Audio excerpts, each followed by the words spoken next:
In Keith's last breath, I went from wife to widow. People would be like, oh, how's your husband doing? And I'm like, oh, he's dead. You don't say they're in a better place. You don't say God only takes the good ones. Like, don't say that. Like, my husband, the best place he could be is with my kids and me.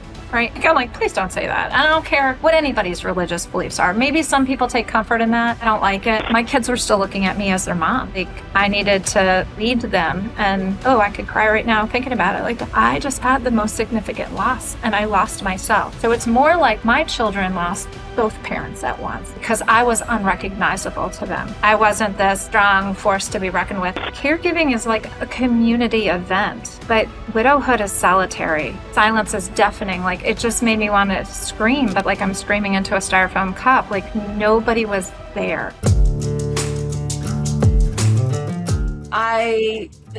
So I was forced into this club called Toastmasters of my friend Danielle. You just don't say no to Danielle, right? You just show up. And what I didn't expect from Toastmasters in Wilmington was that I was going to be able to meet such amazing people.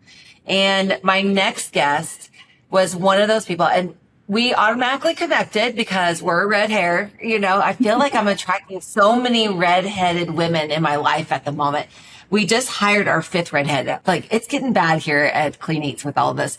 But I also got to stand on stage, which I just got chills with this amazing woman in her TEDx talk, where she is talking about the things that you go through as a widow. And again, and all the stipulations. And just from hearing her speech, I had no idea. And I don't think any of us know the amount that you go through after you lose your husband, you know, and you just brought so much awareness to me. And I was so excited when you said yes to be on the podcast so that others can, because I'm probably butchering all of this, but I know that you're going to correct me on all of it. So please help me welcome Megan Kopka. Thanks, Evonne. Thanks for having me. And yes, I love Toastmasters. Can you believe I've been a member for 17 years? No way. That's crazy. Yes, I love it. I love the projects. I love the people. I mean, it's really, our community is something special. And so it's an honor to be here and be with a fellow Toastmaster that knows and understands the community and how special it is. I want to get right into your talk, but I kind of want you to tell the story if you're okay with it. I want you to talk about the love of your life and, you know, how you met him, and take me to, you know, to where we are today. Sure. Yeah. Well, first of all, let me just start with the framework. It's been 12 years since Keith passed away. He passed away on March 3rd, 2014. And so I'll tell you about our origin story. I love that you asked that because it's not often that I get to share it. I will tell you, my husband met me before I met him. I didn't know who he was. We worked together. He had his first job out of culinary school. He went to the Culinary Institute of America, and his first job out of school was as a sous chef at Alamance Country Club. And I was a student at Elon, and I was banquet waitressing. And I remember one night, one of my friends was like, hey, did you see the new guy in the kitchen? He's got a really nice backside. Okay. And I was like, who says that about a guy? And I happened to be walking in the kitchen as he was like leaning over to put something up on a shelf. So I was like, oh, he really kind of does. So that's when I first like recognized him. But because I worked in banquets, I always took fresh flowers home. And so I asked the banquet waitress captain one night, I was like, hey, you know, do we have any flowers to take home?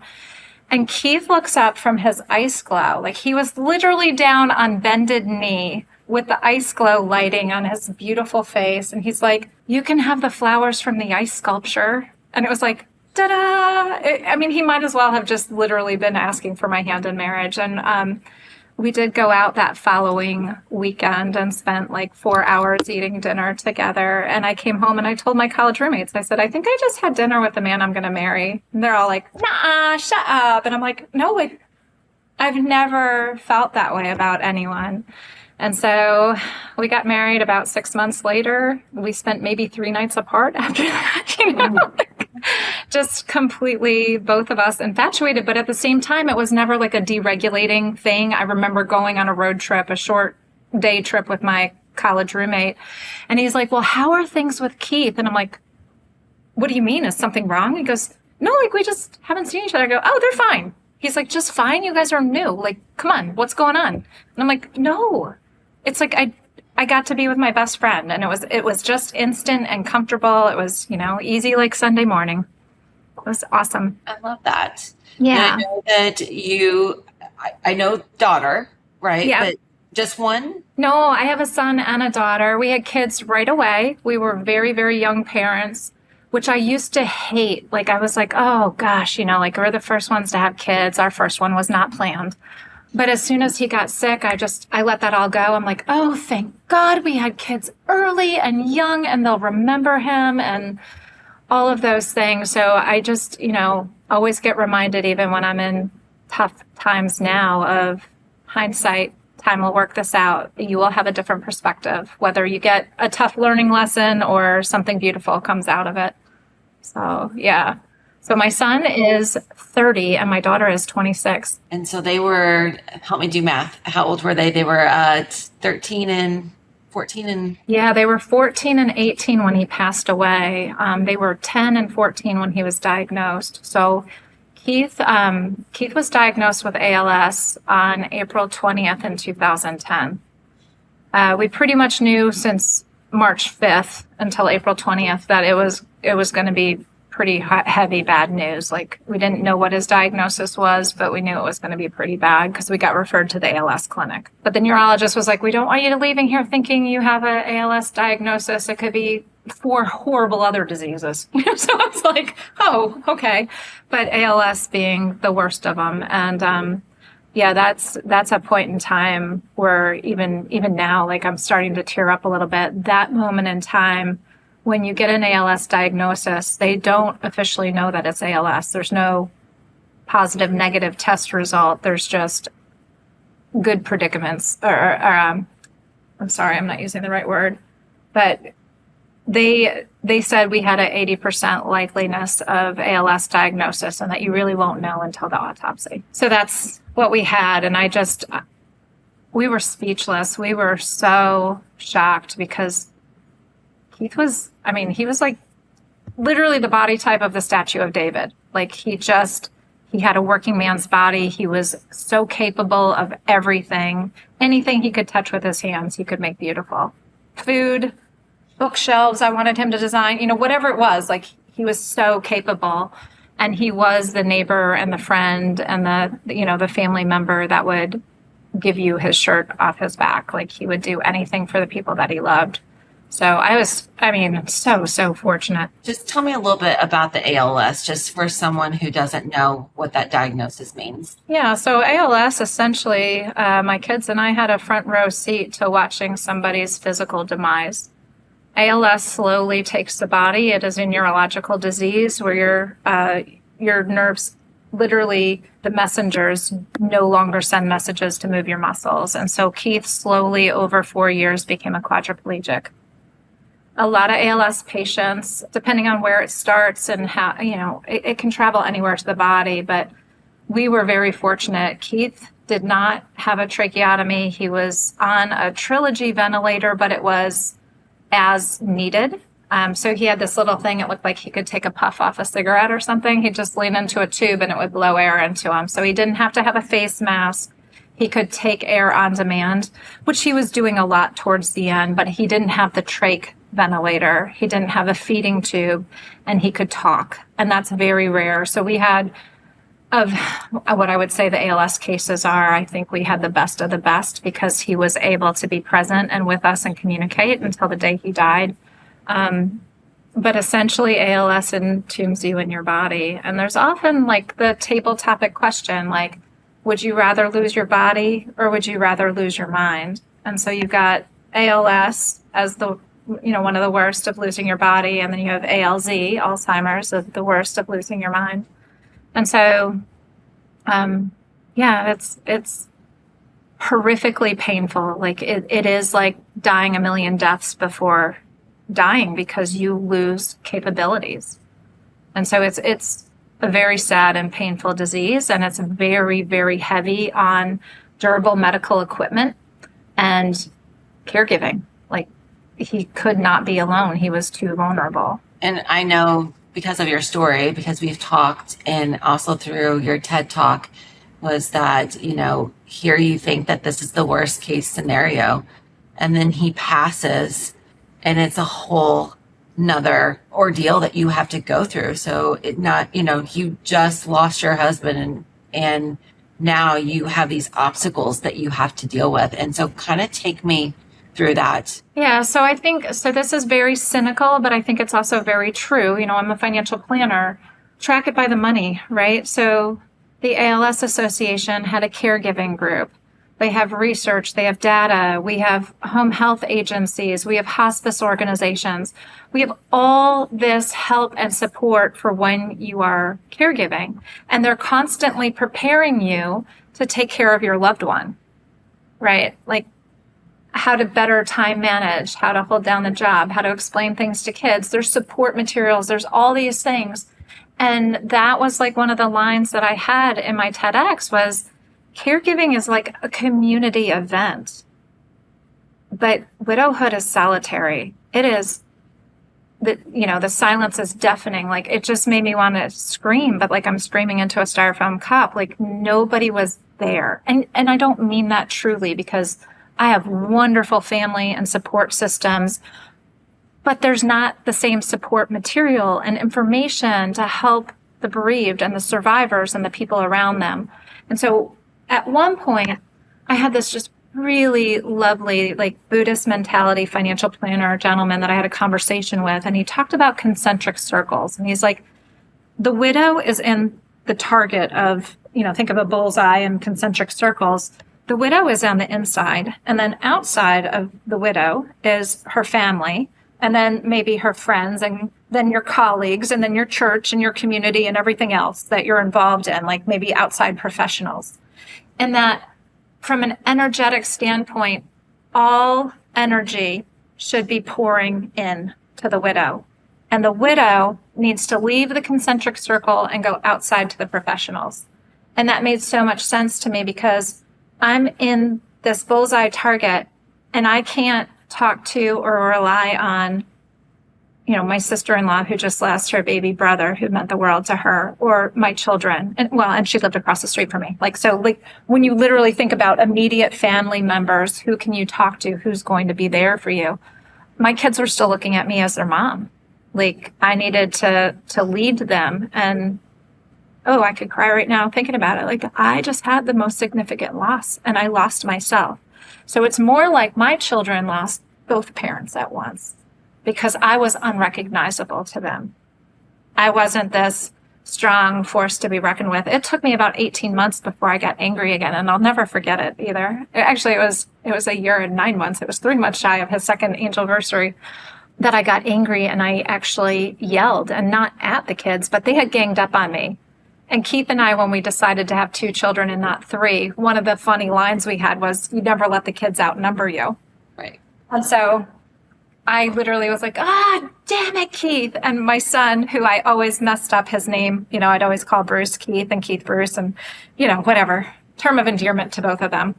What an honor for both of them, right? And anyway, I was like, damn it, Keith. And Bruce is like, I'm Bruce. And I go, I know who you are. I'm talking to your father. But I didn't have any anger. There was just such a shell of a human being left after Keith was gone. And you have to remember too, I had 4 years to imagine what widowhood would be like. And so when I hear people say, I can't imagine, I'm like, that's the best thing you could say. Like, you really can't imagine. I can't really describe it. And then in the TED Talk, what I tried to do initially with long pauses, like uncomfortable pauses, was to really express like this silence, this solitary isolation, aloneness, not knowing what's coming next. Like, I want you to think that I don't know my next line. I want you to not know where we're going with this. Like, it is so unbelievably painful. And like I said, for 4 years, I've got to imagine this. And like, caregiving prepares you for this demise and kind of for the loss in the moment. Like, you can read the hospice book of, the death rattle or what the breath is going to sound like, but there's nothing after that. And so in Keith's last breath, I went from wife to widow. And I don't know what widowhood is like. I had no insight to that whatsoever other than my two grandmothers. Yeah. And so with the TED Talk, you even said, like, how much people are coming at you, right? And it's things that you didn't even think of and that you're trying to bring awareness to with that. And I mean, a trust or, a will, right? Like all these other things that I feel like we put off all the time. Mm-hmm. I know Don and I I'm like, oh, we need to, do our will. We need to do this. We need to do that. And you never find time for it, but just you never know when that last breath is and which spouse is going to be left in that predicament of widowhood, And I'll tell you, I mean, the long goodbye, people, oh, what's harder, like the sudden death or the long goodbye? It has been studied and researched. The sudden death is actually harder. Keith and I had the long goodbye. Like I said, I had a whole 4-year preparation for this, but nobody really tells you what the end of caregiving looks like. I mean, we had 7 days a week home healthcare workers in and out of our house, a multitude of them, and they became like family. One of our caregivers sat on the front row of the funeral with me. Like our family became their family. But now you go into widowhood and after the funeral, a month, people come around and they do the casserole thing. And not during COVID. Like some of our traditional practices were really lost then too. So people really suffered in COVID. But there's just a complete absence of a community.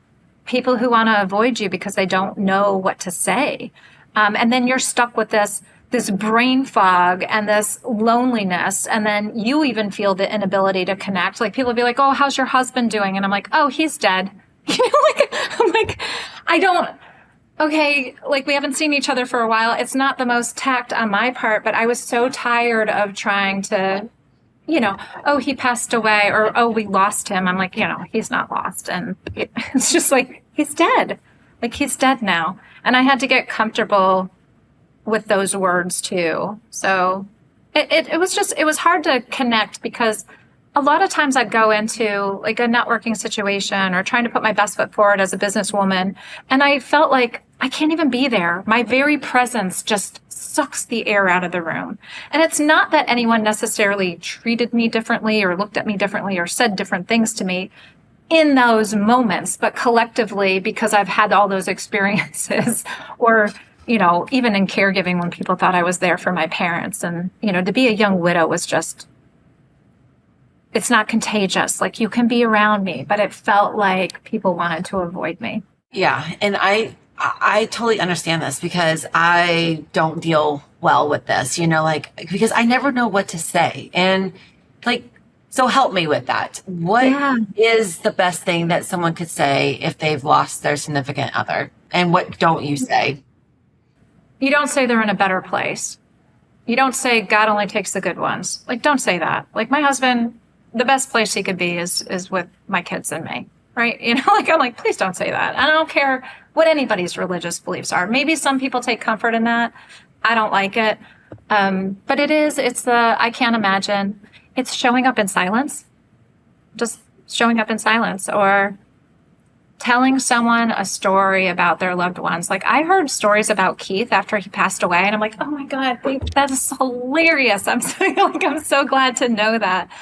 But even maybe a year ago, I said something to my son, I'm like, oh my gosh, if your dad was alive, your shed would be in shipshape. Like you would have all of your tools. I was like, your dad could not move into one house. The first thing he would do, as soon as the truck was emptied into our garage, he would start setting up his tool shed because he would need access to everything immediately.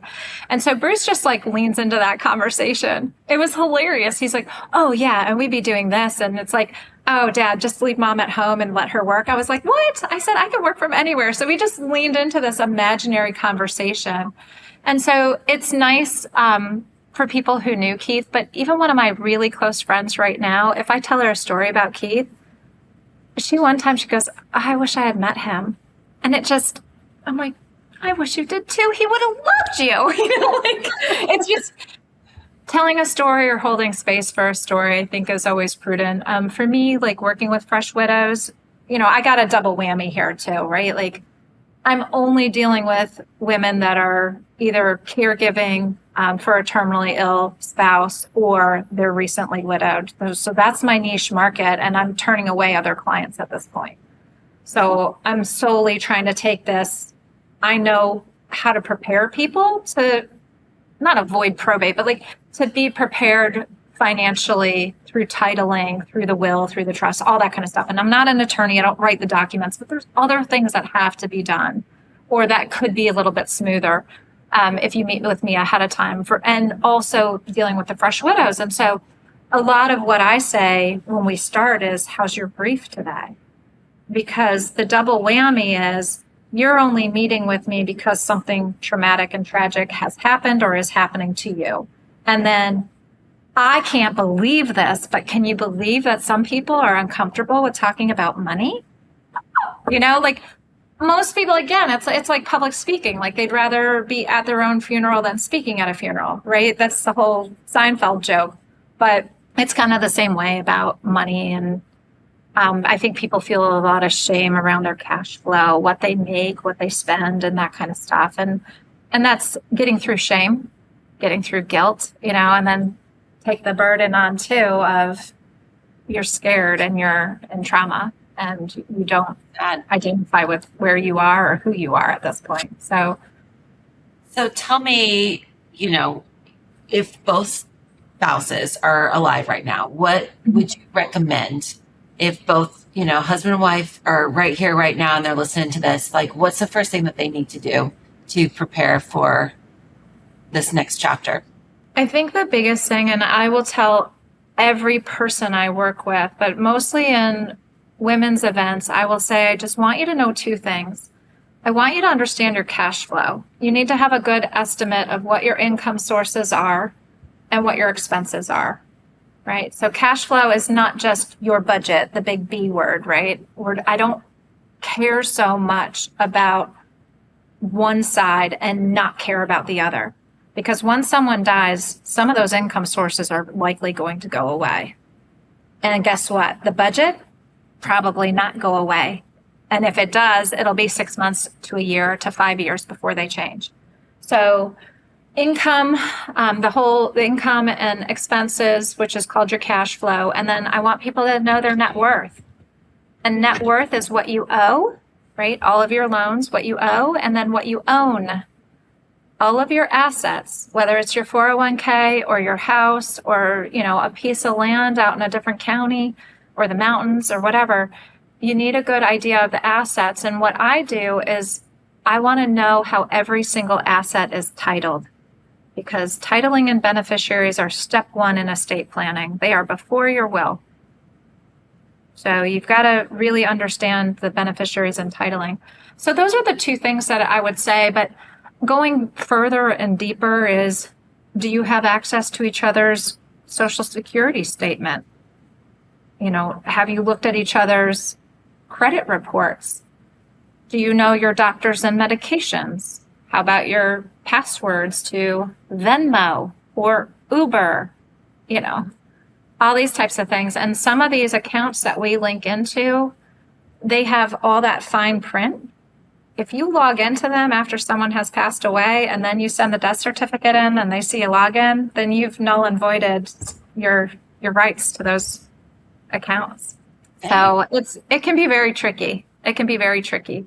I also like on your iPhone or a Google account, you can have a trusted contact.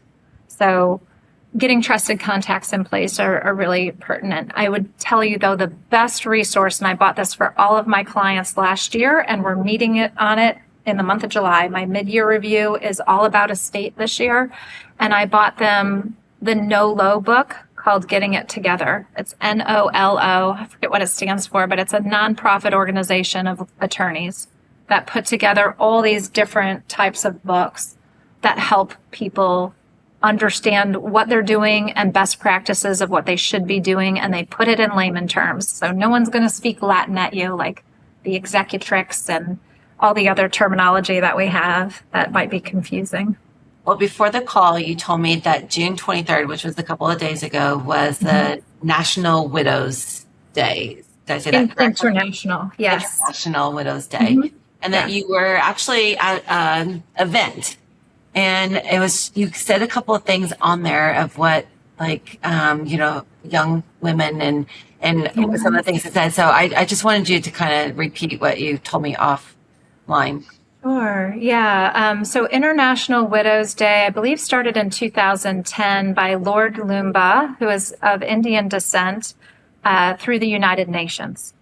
Okay, so it's an international day of recognition. Our country has not made it a federal holiday, and we do not nationally or internationally recognize it, although I wish we would, because I've done the city proclamation and the state proclamation. Governor Roy Cooper signed, and also Mayor Sappho. County of Onslow County recognized it, and Lake Waccamaw.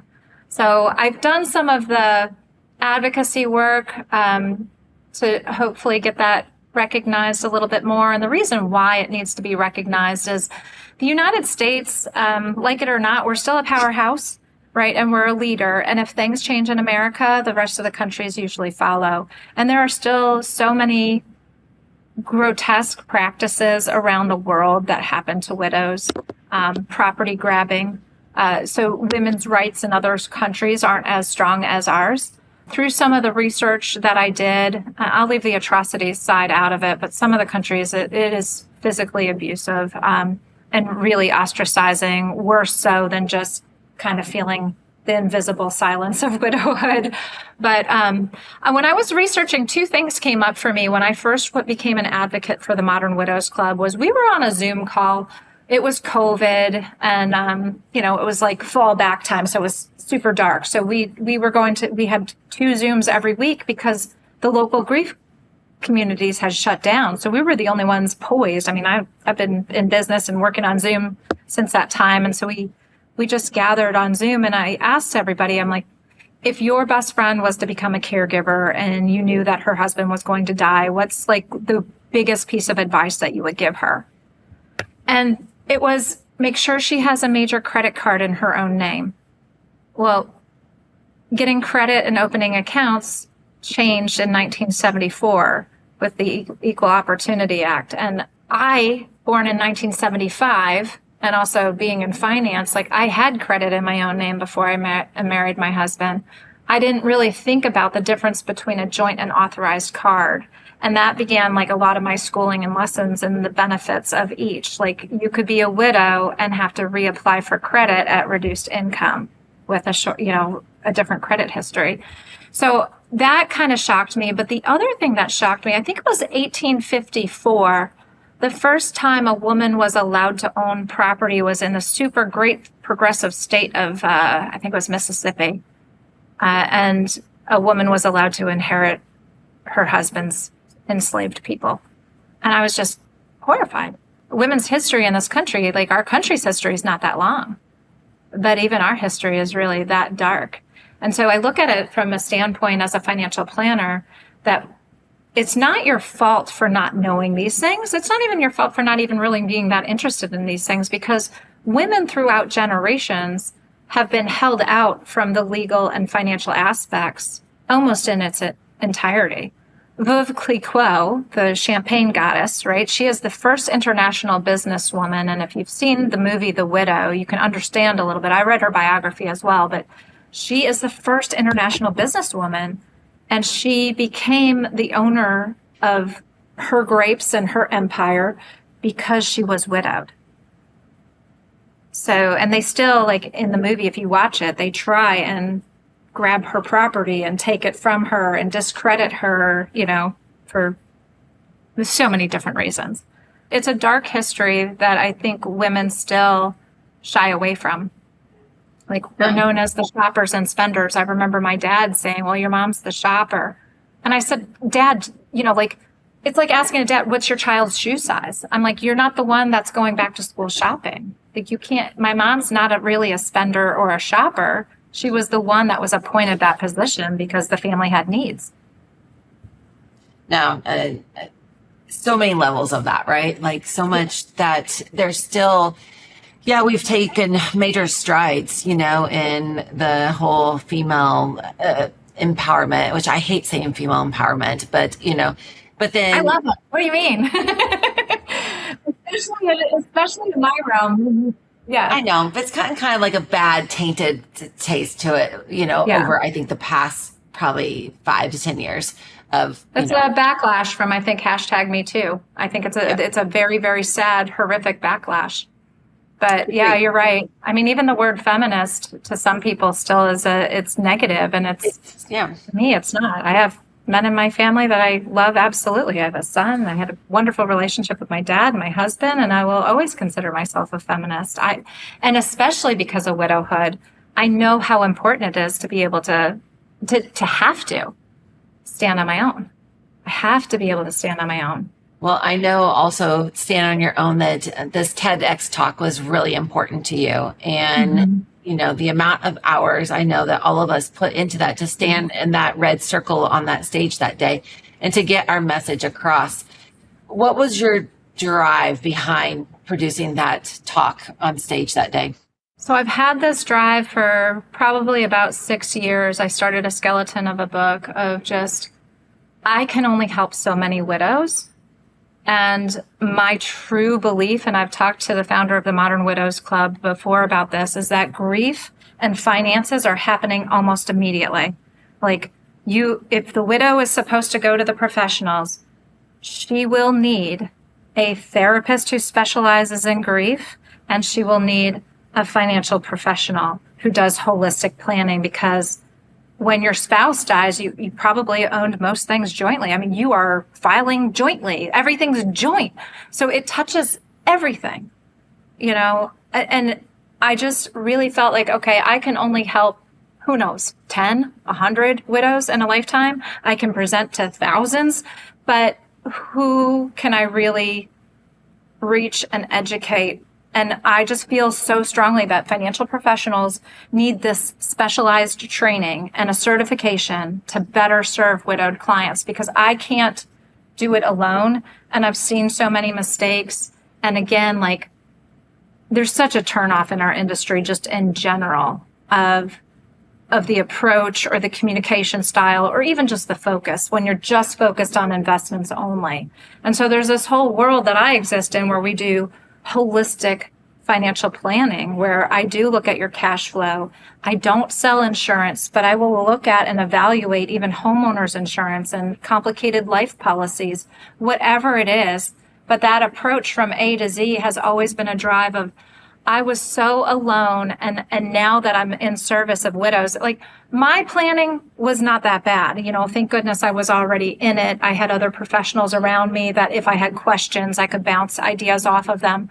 But I still had the hard time with the cable company. And, but if you get that on every single call that you make and you don't understand, I'm calling their 401k plan at a company he used to work at, and they're telling me I have to join the plan, but they're not hiring me. Like, I don't get that. So it's crazy how things you do have to join that plan so the account can move from him to you, and then you can move it to your IRA. They're not asking you to be an employee, but you have to participate in that plan to get it shifted for titling purposes to move it to next place. Does anyone need to know that? No, but financial advisors should know that. I took the CFP. The CFP is so much information, and it is so good, and it's the gold standard in our industry. But you don't learn all the intricacies about survivor benefits or how to manage taxes over the years and all the things. Work with one widow thoroughly, and you will learn so much about financial planning. And I tell that to the ladies all the time. I host the Widows Empowerment Financial Club for the Modern Widows Club. And I tell them all the time, next month we're doing estate planning. Somebody had a question about an irrevocable trust. I'm like, okay, we're going to go through on a really high level. And we'll have breakout sessions so people can share stories, but they know more than they think they do. They don't know how to maybe turn around and talk about it, but they went through this process. They went through the process of changing a bank account from joint to singly held. They've gone through all of this, rollovers, taking on the utility bills, and going through antiquated systems is really hard, but you've got to pick up and look at everything that you've ever done and everything that your spouse ever did for himself. I always like to look at it like they lived, they breathed, they owned things on the planet, they owe things on the planet, and they had cars, and, we have stuff. And so you just have to figure out how to go through that process. And for some people, they kind of go through it blindly. And through other people, it's like, if I tell them, they're like, oh yeah, I did do that. I'm like, yeah. So I expected, this is so funny. I expected my TED to really help future widows. Like, we need to build a better society just in general, in the way that we talk and the way that we approach widows, and do approach them, not run away. The financial professionals, healthcare professionals too. I mean, really understanding the impact of grief. There's a really great woman, Dr. Mary Frances O'Connor, did a full study. She's a neurologist on the grieving brain. She has a book called The Grieving Brain. And it's unbelievable, the responses that you see over a 2-year-long segment of what mourning and grief does to your brain. When I talk about those neural pathways, like I read an article in Psychology Today, and I'm like, it makes so much sense, but just giving people that space. And so this talk has been long in coming. And unfortunately for me, my dad passed away in December. And so while I'm writing and practicing and crafting this speech, I'm front row seat to my mother going through this fresh widow process. She was married 55 years to my dad. They were high school sweethearts. She's never made an adult decision without him. I was like an emotional train wreck trying to go through this. And again, like, I stand here 12 years out. I still am very much in love with my husband. I always will be, It's not a competition for whoever new comes into my life. It's just a statement of fact, You have more than one child. You love one or the other any more or any less. Like, I do remember being pregnant with my second and walking up the beach behind Keith and Bruce. And I'm like, what am I doing? Our family's perfect. And then, as soon as you have them, you're like, the room has huge capacity for more love, infinite capacity for more love. But I was really jarred emotionally and very deregulated over the last 9 months. I mean, the hardest things I've ever done in my life is to walk with Keith until his final breath. And the same thing with my dad. I was his hospice caregiver. I was delivering the morphine. My daughter and I were the last people in the room with him when he took his last breath.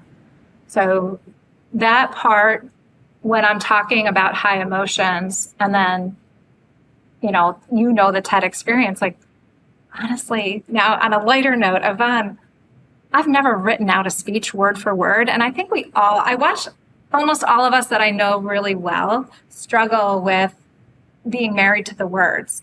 And I think it was Nick who finally said to me, he goes, Megan, you're speaking about your profession as a subject matter expert. He's like, you might be the only one in this cohort that's doing that.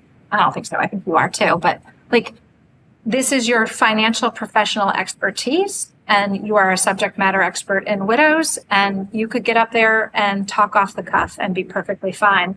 And I'm like, probably right, but I was so married to the words. It was so funny how I think the TEDx branding, I think the loss of my father, and the fact that I've never word for word written out a speech. We had a guest speaker one time come in just recently that talked about, I write bullet points and I think about it for a week, like when I'm driving, and like I know my go-to stories.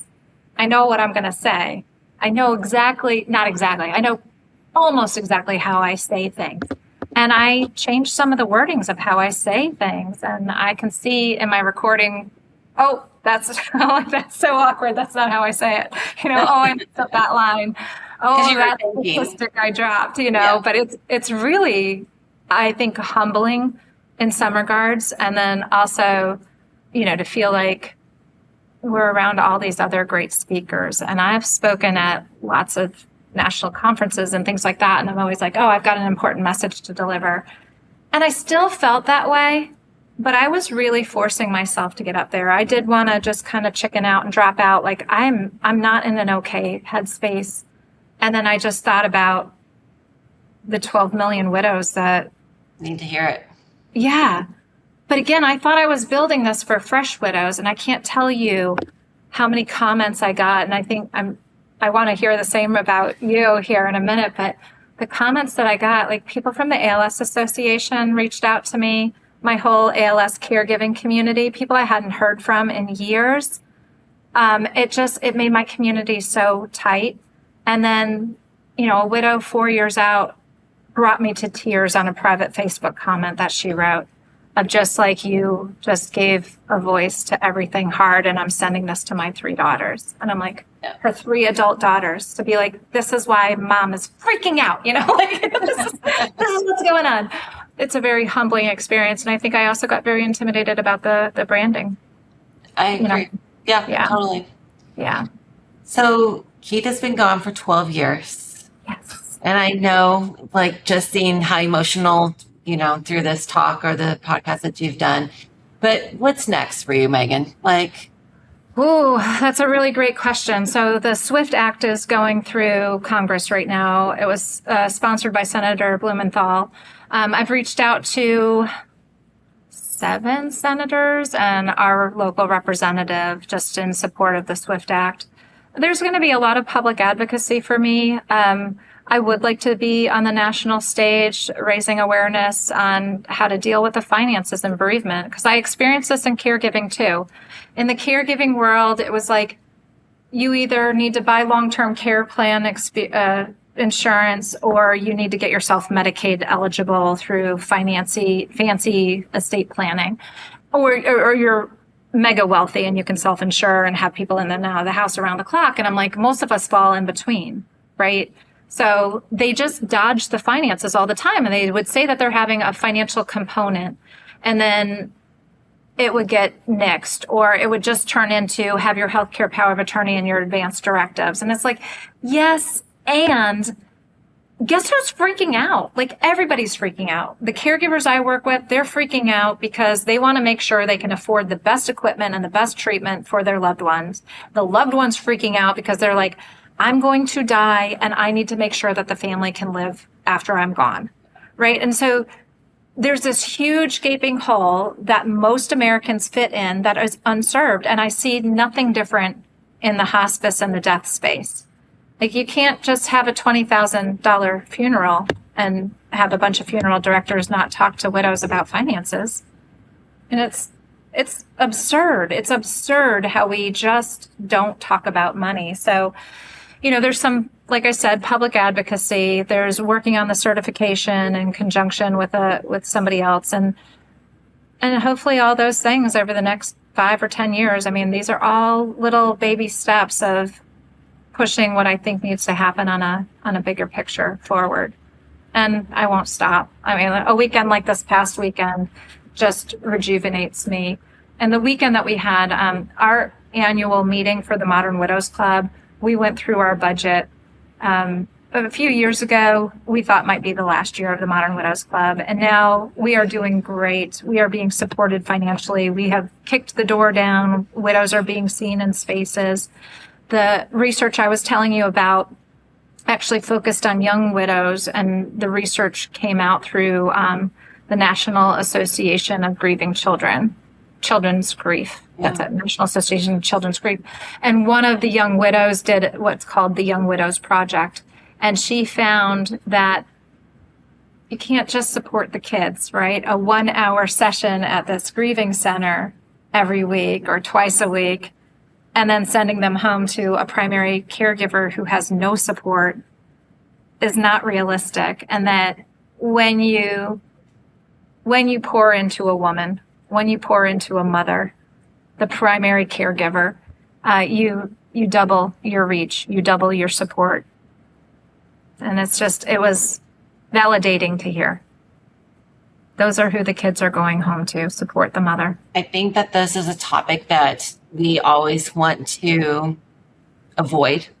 And I think a lot of that, we don't want to talk about death, and we don't want to talk about the finances. We want to live in the now, the present, and all this. And we don't ever think that this moment is going to happen. So I think that it's great that you're bringing awareness to this topic that we all want to just put back on the back burner and not talk about. So I'm super proud of you. I watched your talk, and you did amazing. And thank you. Everyone listening goes and checks that out. One other thing too is I think, as in most things in life, and this, to me, this is my life's work. These are my altruistic goals, I'm lucky that everything for me really is a life integration. It's my personal story. It's my professional expertise. And this is my mission. So it's a subject I care a lot about, but I think a universal message here as well is just like, you know, you don't really want to do this and you want to put it on the back burner,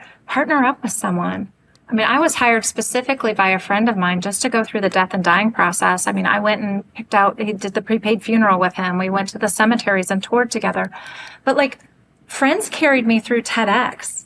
You helped me through TEDx.